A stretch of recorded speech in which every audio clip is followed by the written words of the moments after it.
여러분 되시길 주 여러분 축복합니다. 오늘 본문은 누가복음 23장 32절로 43절 말씀입니다. 말씀의 제목은 구원입니다. 누가복음 23장에서는 전반적으로 메시아의 고난을 다루고 있습니다. 그러나 이 고난은 인간 개인이 받는 고난, 보통 순환이 아니라 구약에서 약속하신 구원의 성취입니다. 그리고 예수께서는 다 아시고 당하시는 순종이고, 이는 하나님의 주권, 하나님의 승리를 인정하는 사상이 깔려있는 것입니다. 즉 설파일뿐만 아니라 하나님의 주권을 인정하는 자세가 필요하다는 것이죠. 구원의 과정에서 고난당하는 하나님의 종이자 하나님의 아들의 순종하시는 은혜, 또한 사랑하는 아들을 내어주시는 하나님의 그 사랑을 마음에 새겨야 한다는 것입니다. 또한 내 인생에서도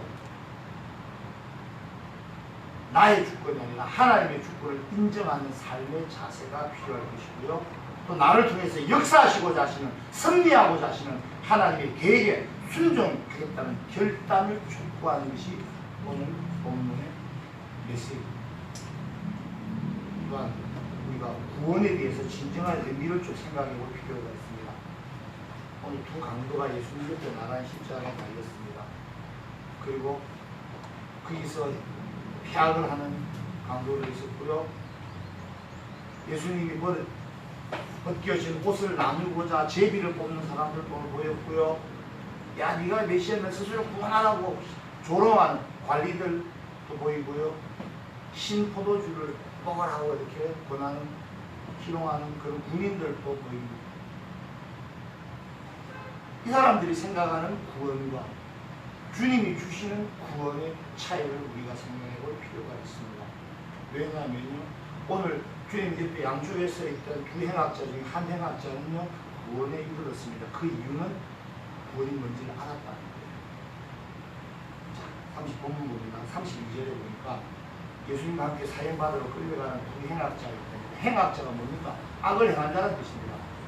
대표적으로 강도라고 표현된 이 행악자들은 악을 행한 자들인데요, 주님과 옆에 섰다라는 것은 주님이 어디에서 죽음을 당하시는가, 저 죄를 범하고 악을 범하고 있는 사람들 사이에서 죽으신다는 거예요. 그 행악자가 사실은 주님 만나기 전에 저와 여러분의 모습이었습니다. 주님은 악을 행하지도 않으셨고요. 강도, 남의 것을 뺏는 거잖아요. 주님은 남의 것을 뺏기는커녕 오직 선을 행하시고 남에게 주셨죠. 뭘 주셨습니까? 하나님의 평안을 주셨고 구원의 회복을 주셨습니다. 뺏기보다 주셨어요. 그런데 왜 강도들과 함께 다시 십자가에 달리시냐면, 예수님께서 직접 말씀하십니다. 누가복음 22장 30절, 내가 너에게 말하니 기록된 바 그는 불법자의 동료로 여김받았다 한 말이 내게 이루어져야 하리니 내게 관한 일이 이루어져 가느니라.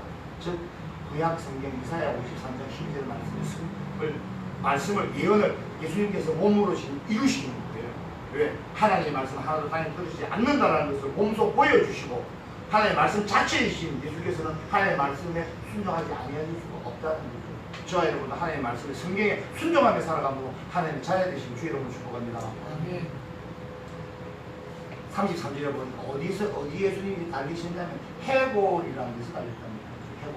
해골이라는 곳에 이르러서 예수님 십자가에 못 박히는데, 이 해골, 헬라어 크라니온이라는 단어는요, 그야말로 해골처럼 생긴 거예요, 동네 자체가. 그리고 그 중에서도 이 해골이 이렇게 생긴 거에 맨 위, 즉 언덕 위를 말하고 있습니다. 그래요? 이 아람어로는 이게 골고다라고 표현되고요, 라틴어로는 갈보리라고. 그리고 이제 뭐 골고다 언덕, 뭐 갈보리 산 위에 이 해골에서 이 전부 다 같은 말이에요. 자, 보세요. 이 언덕은요, 지형적으로 해골을 닮았어요. 그리고 언덕 위입니다.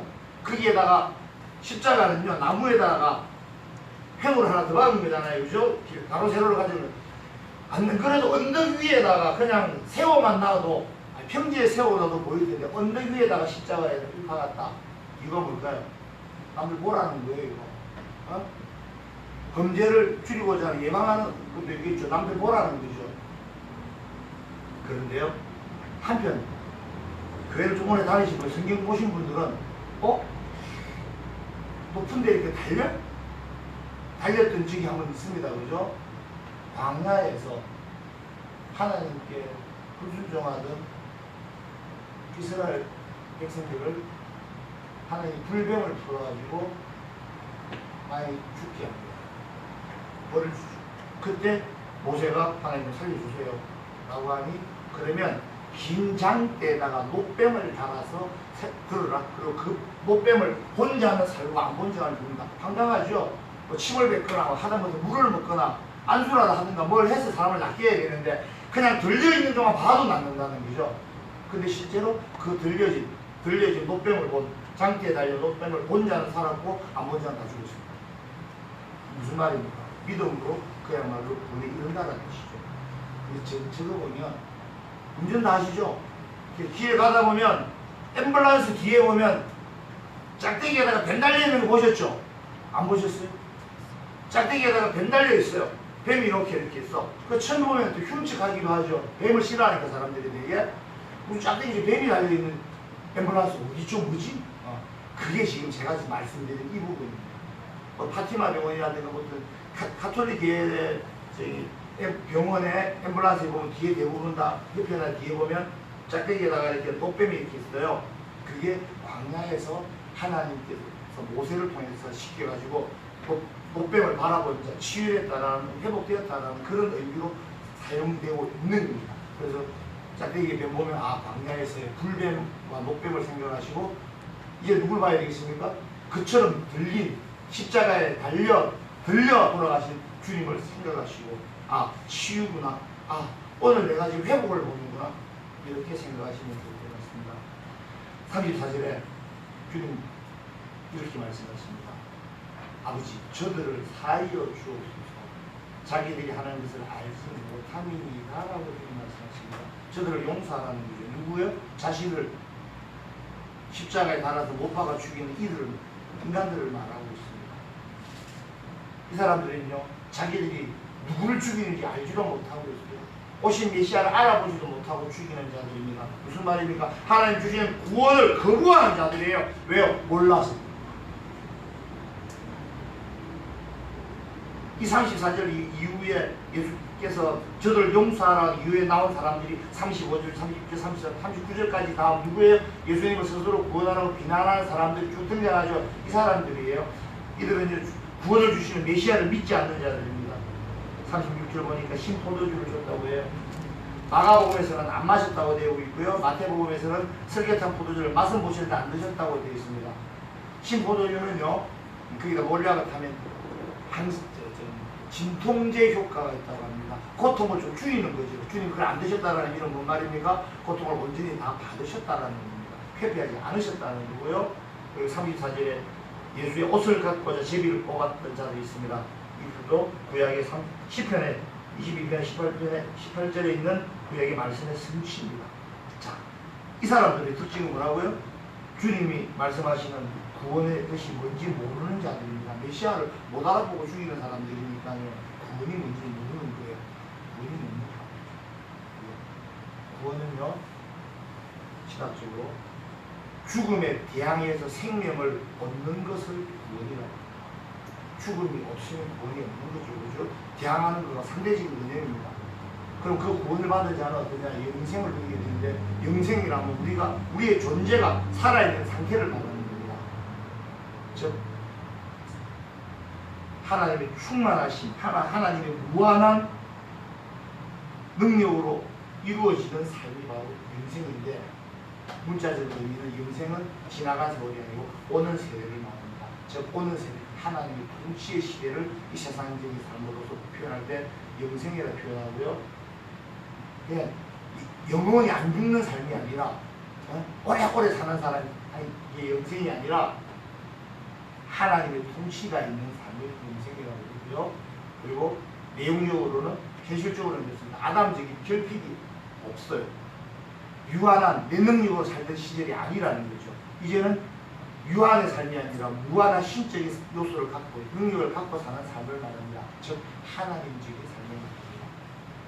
그런 삶을 살라고 하나님이 만들고 함께 살았는데 인간이 신적인 삶에서 소외된 이유가 바로 인간이 선악과를 먹는 교만이 되죠. 하나님과 같이 되어야 될 저희는 유혹으로, 즉 내가 가지고 있는 내재된 나의 자원, 나의 능력으로 내 삶과 내 생명을 얻고 지킬 수 있게 있으리라고 생각하는 이 교만이 하나님의 신적인 삶으로부터 우리가 소외당한 이유가 됩니다.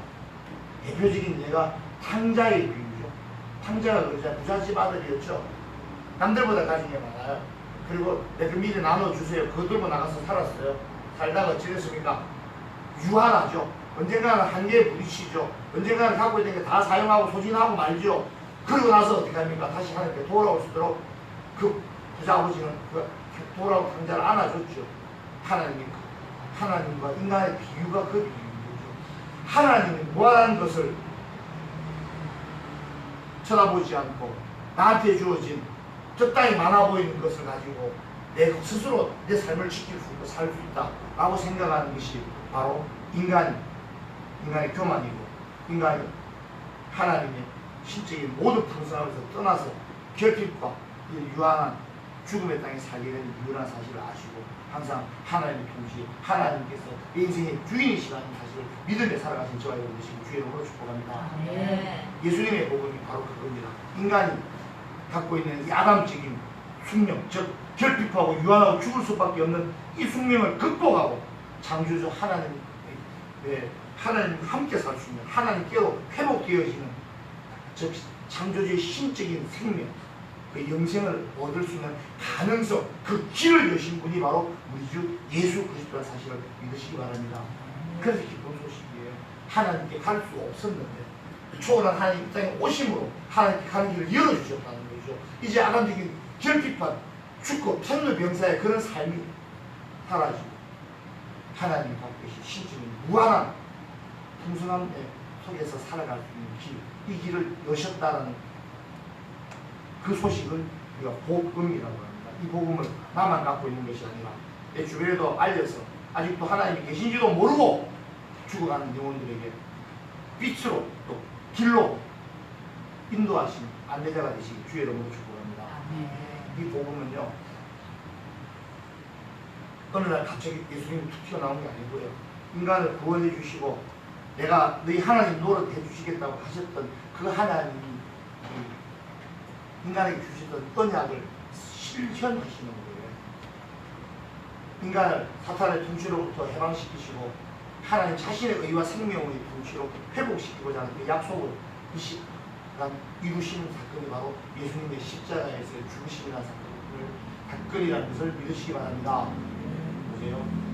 이제 예수님의 이 땅에 오심과 메시아 통해서 구원을 주시기로 하셨던 그 약속이 십자가에서 예수님이 돌아가심으로써 이제는 완성되어져 간다. 즉 주님의 오심으로 하나님 나라가 이 땅에 도래했고 주님의 죽으심으로 인간에 대한 하나님의 진노와 죄는 완전히 사함을 받고 이제는 누구나 주님을 믿는 자들, 예수를 그리스도로 고백하는 자는 하나님께 가는 길을 안내해 주시는 성령이 인도하시겠다는 사실을 믿으시고 그 성령의 인도함 속에 살아가는 저와 여러분 되시기를 거듭 축복합니다. 왜 우리가 하나님의 나라에 살아야 되느냐? 하나님의 나라는요, 지금 우리가 치열하게 살고 있는 이 세상과는 다릅니다. 결핍이 없고요, 욕구와 불만과 아픔과 슬픔과 자원이 몇 가지 없다 보니까 서로 가져가려고 서로 다툼이 없는, 제한이 없는, 착취가 없는, 즉 아담적인 실존이 없고 풍요하고 배부르고 기쁘고 서로 나누고 원하는 그런 세상이라는 사실을 아시기 바랍니다. 그래서 하나님의 나라에 들어가기 위해서 힘쓰는 자에게 하나님 허락하신다 하셨사오니 하나님 나라에 들어가시고 그래서 힘쓰며 사는 저와 여러분 되시기 주의 이름으로 축복합니다. 주님께서 이 땅에 오셔서 며칠 공생에 하신 게 대부분 다 뭐였습니까? 치유하셨죠. 치유하시고 병든 자 낫게 하시고 죽은 자 살리시고, 이게 다 하나님의 나라에서는 병든 자가 없는 거죠. 죽은 자가 없는 거죠. 그 회복을 하나의 나라를 이런 나라라는 것을 보여주신 것이 예수님의 본생의 사역 기간의 그 기적과 이적이었던 즉 예수님의 치유는 병 하나만 낫게 하는 안전병이가 일어나는 그 병 낫은 뿐만 아니라 인간의 실존의 모든 영역에서 인간을 온전하게 회복시키시는 그런 치유라는 사실을 믿으시고 몸과 마음, 혹 아픔이 몸과 마음 장애가 있으신 주님의 치유하심을 통해서 온전해지시기 주의 이름으로 축복합니다. 이런 하나님 나라에 즉 하나님의 통치는 어떻게 일어나냐면요. 첫 번째 복음을 전해 들어요. 복음을 전해 듣고 우상숭배를 버리고 즉 여기서 우상이라 하면요 꼭 개돼지 뭐 소머리를 놔놓고 절하는 게 그게 우상숭배가 아니라요 하나님보다 더 먼저 가치를 두는 것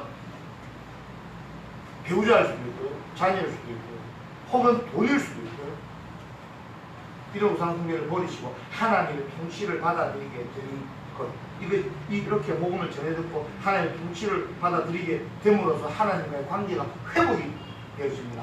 즉 하나님과의 내가 쳐다보지 하나님과 내가 못 쳐다보고 있었죠. 왜? 하나님은 저와 함께 안 계시니. 그런데 내 죄를 예수께서 사하셨으니 대신 지적으로 죽으셨으니 그죠? 이제 내 죄는 없어진 거예요. 하나님 없다고 보시는 거예요. 의인이라고 칭하십니다. 그래서 예수 그리스도를 인정하고 믿는 자마다 이제 죄인임에도 불구하고 의인화, 즉 의인으로 인정하시는 걸 이신칭이라고 합니다.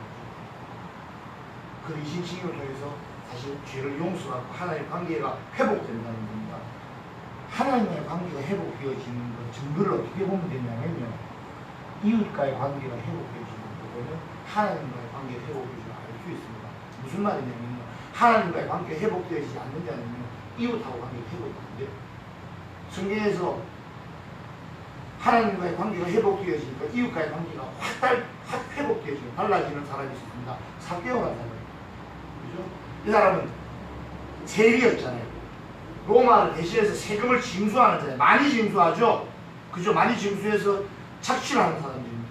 근데 그 사람이 뭐라 그럽니까? 예수님을 영접하고 앞으로 어쩐다고요? 다시는 이렇게 딱 정해진 것만 징수하고 내가 더 징수하면 내가 더 토해요. 그러겠습니다. 이웃과의 관계가 바로 쓴다는 거죠. 하나님하고 독실한 크리스찬이라고 말하는 사람들 중에서 다른 사람들에 대한 배려가 없거나 이웃 사람들 안 쳐다보는 사람들이 가끔 있을 수 있습니다. 하나님의 관계가 약간 올바르지 않다고 볼 수 있는 거예요. 남을 보면서 그 지적질하는 뜻이 아니라 내 모습을 보자는 거예요. 내가 혹 이웃과의 관계가 좀 안 좋습니까? 하나님과의 내 관계가 약간 비틀어져 있을 수 있습니다. 특히 남자들 술 잔뜩 먹고 나면 이성일 그 소리 하죠. 그죠? 미운 놈 욕하죠? 그 하나님과의 관계가 비틀어져 있는 거예요. 그래서 사람은 마음속에 뭘 담고 있느냐에 따라서 그게 언젠가 튀어나온다는 거예요. 마음속에 악한 것, 분한 것, 뭐할 만한 거 담아두지 마시고 오직 하나님이 주시는 마음, 사랑의 마음, 성령 충만한 마음 받으시는 저와 여러분 되시길 주의 이름으로 축복합니다. 네. 그렇게 자신의 치유와 회복이 일어나면요. 내 안에서 또 내 바깥에서 내가 있는 곳마다 하나님의 통치가 이루어집니다. 이 통치는요 내가 만든 게 아니에요. 이 통치는요 이 세상에 있던 게 아니에요. 그래서 이 세상과 비교할 수 없다는 거죠. 왜? 하나님 나라는요 초월한 데서 갑자기 저와 여러분에게 왔다는 거예요. 이 세상에 있던 게 아니라는 거죠. 하나님 은혜로 하나님의 나라는 초월한 하나님의 나라를 땅에 온 거라는 거죠. 즉 인간은 자력으로 구원할 수 없다. 즉 오직 인간의 한계성이나 인간의 실존적인 문제를 해결하지 못한 이 유한 인간이 자기 자신의 처지를 인정하고 초월한 하나님 나라가 이 레이한 우리 삶에 임했을 때 그걸 영접하고 하나님 보내주신 그 하나님 나라를 주신 그 은혜에 감사하며 살아가는 것, 이것이 성도의 삶이 될 줄 믿습니다. 이 복음을 전적으로 매 순간마다 복음을 현실화하고 복음을 하나님의 나라의 영접과 완성으로 이어가려고 하는 노력이 끊임없이 있는 것을 우리가 성화라고 하고요. 그 성화의 삶을 나만 누릴 것이 아니라, 그 기쁨의 삶을 나만 누릴 것이 아니라 내 주변에도 전함으로써 내 이웃도 하나님께서 사랑하시는 잃어버렸던 그 한 영혼이라는 사실을 생각하셔서 그 이웃도 구원의 길로 동참시키는 것, 그것이 바로 전도라는 사실을 믿으시고 전도하는 삶을 사는 저와 여러분이 주의 이름으로 축복합니다. 자, 구원이 뭐라고요? 단순한 삶의 연장이 아니라는 거예요. 영원한 삶을 누리는 것이에요. 차원이 달라지는 거예요. 애벌레로 평생 사는 것이 아니라요, 나비가 되어서 날아가면 저 차원이 달라진 삶을 사는 것처럼 이 애벌레들은 몰라요. 그죠? 차원이 다른 삶은 알지 못합니다. 그래서 오늘 예수님께서 아버지 저들을 용서해 달라고 합니다. 왜? 차원이 다른 이해하지 못하는 자들입니다. 주님께서 구원의 베푸심을 구원의 베푸심의 은혜를 주신다는 걸 믿는 자라면 그 주님의 말씀에도 순종하시기 바랍니다. 오늘 말씀의 결론을 맺습니다. 죽음이 항상 도살이 되었지만 죽지 않는 자라는 그 없다는 걸 다 알면서도 안 죽을 것처럼 다 삽니다. 그러나 오늘 본문에서요, 죽음의 순간에서 영생을 얻은 자가 있습니다. 바로 주님 옆에 달렸던 한 행악자입니다. 한 강도죠. 이 강도 이야기는요, 마태복음이나 마가복음에는 없습니다. 강도라는 표현이 그죠? 오늘 본문에처럼 이 강도가 구원받는 장면에 대한 얘기는 없습니다. 누가복음에만 있는 얘기인데요, 이 강도는 좀 달랐습니다.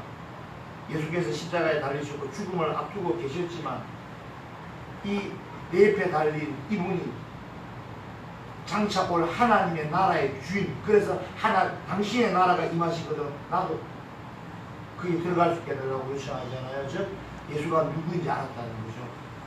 오실 하나님의 나라의 주인이라는 사실을 알았다는 거죠. 주님을 메시아를 알아본 거죠. 이 얘기는 누가복음에 있죠. 그런데요, 이 강도는 대표적으로 죽어가던 자예요. 죄를 짓고 죽어가던 자죠. 또한 예수께서 사역 내내 구원의 은혜를 주셨던 많은 죽어가던 그 사람들과 같은 자입니다. 그 다른 질병으로 죽어가던 자와 달리 이 강도는 그야말로 더 극명하게 지금 당장 죄 때문에 죽음을 앞두고 있는 자라는 거죠. 이것은요, 예수께서 죽음의 순간에서도 자신 이 땅에 오신 사명, 잃어버린 자를 찾아 구원하려 오신 그 사명을 지금 다 수행하시는 장면이기도 하고요. 이 강도는 다른 사람들과 달리 주님을 메시아로 영접하고 주님을 알아봤다는 거죠. 오신 예수를 메시아로 알아봄으로써 주님께 구원을 간구하고 주님의 허락을 통해서 이제 장차 올 낙원에 살게 됐습니다. 이 사람은 예수님이 행하신 것을 알고 있었던 자였을 겁니다. 그리고 하나님의 나라, 평강의 나라가 임하실 때 자신을 기억하라고 하고 구원해달라고 간청합니다. 그 결과로 오늘 내가 나와 함께 낙원에 있으리라 하시는 그런 구원의 선포를 성경에서 받은 사람들이 몇 안 되는 그런 사람이 되었습니다. 주님께서 이 땅에 가셔서 행하신 일을, 2000년 전에 행하신 일을 얘기하지 않습니다. 지금 저와 여러분 인생에서 주님께서 행하신 것이 뭔지 아십니까? 주님께서 이 땅에 왜 오셨고 왜 나를 만나주시는지 아십니까? 주님께서 나를 위해서 무슨 일을 하고 계셨고 지금 또 무슨 일을 하고 계시는지 아십니까? 주님께서 십자가에서 왜 죽으시는지 아십니까? 이걸 아시기 바랍니다. 주님께서 저와 여러분의 죄인됨을 보고 있지 않으시고 저와 여러분의 사망을 향해서 달려가는 그 인생을 그냥 보고 있지 아니하시고 저와 여러분을 하나님의 자녀로 회복시키시기 위해서 이 땅에 오셔서 저와 여러분의 죄를 대신 지고 십자가에 죽으심으로 이제는 이 사실을 믿는 것으로 하나님의 나라의 백성으로 하나님의 자녀로 하나님의 관계가 회복되어져서 영생을 누리게 된다는 사실을 믿으시기 바랍니다. 그래서 그걸 알고 믿음으로 이제는 주님께 구원을 간청하는 사람이 되시기 바랍니다. 그래서 우리 물러가다 영생을 누리시는 저와 여러분 되시기 바랍니다. 구원받는 방법이 뭐라고요? 주님이 누구인지 아는 거예요. 그리고 주님의 구원하심을 믿는 거예요. 이 알고 믿음으로 주님께서 우리가 일생을 통해도 인류의 어떤 인물도 해결하지 못했던 우리의 인생을 보게 되는 사실을 믿으시고 이 믿음마저도 선물로 거저주신 하나님의 은혜에 감사하며 살아갑니다. 그래서 구원의 은혜를 받아 믿음을 살아가는 저와 여러분의 생을 주의 이름으로 축복합니다. 기도하시겠습니다.